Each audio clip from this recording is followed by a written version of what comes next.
membuat video edukasi tentang bagaimana sih cara terjadinya proses menstruasi dan hal-hal apa saja sih yang harus kita perhatikan ketika sedang haid atau menstruasi.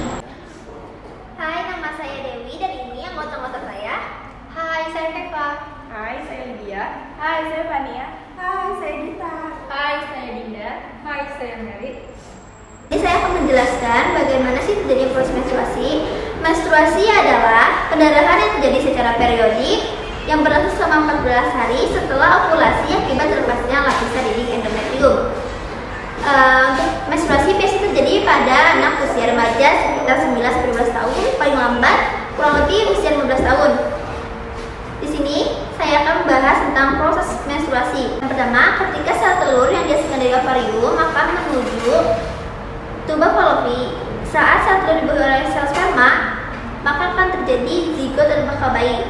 Dan saat sel telur tidak dibuahi oleh sel sperma, sel telur akan berjalan lurus menuju rahim. Ovum akan menempel di dinding endometrium, dan saat rahim berkontraksi akan luruh bersama dinding endometrium yang banyak mengandung pembuluh darah. Proses inilah yang disebut dengan menstruasi. Keluarnya darah seseorang atau keluarnya darah wanita dari vagina. Akan menjelaskan apa sih desminor. Desminor berasal dari bahasa Yunani yang berarti des yaitu sakit, meno itu bulan, dan rea itu aliran. Jadi desminor adalah sakit atau nyeri yang dialami di bawah perut pada wanita yang sedang menstruasi. Biasanya waktunya itu kurang lebih 2 jam dan akan menghilang selama 2 hari. Di sini saya akan menjelaskan cara mengatasi nyeri haid atau desminor. Yang pertama, mengompres hangat perut bagian bawah yang terasa nyeri atau kram. Bila perlu, meminum obat pereda nyeri atau paracetamol. Melakukan olahraga ringan seperti berjalan santai dan bersepeda. Mengurangi konsumsi makanan yang mengandung lemak dan minuman yang mengandung kafein, dan mengurangi stres. Larangan apa aja sih yang harus dihindari saat menstruasi? Yang pertama, dilarang mengonsumsi susu. Kenapa susu dilarang ketika haid?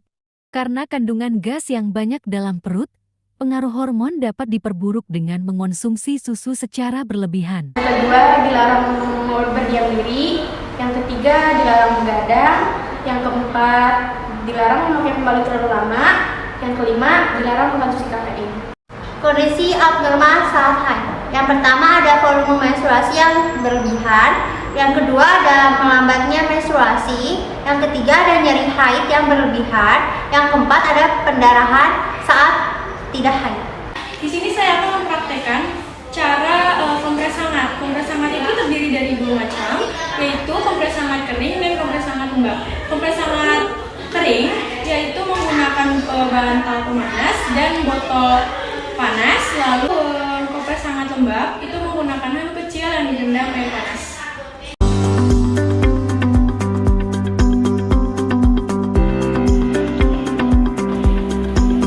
Ini buli-bulinya ditaruh di atas perutnya ya Kak, untuk meredakan nyeri.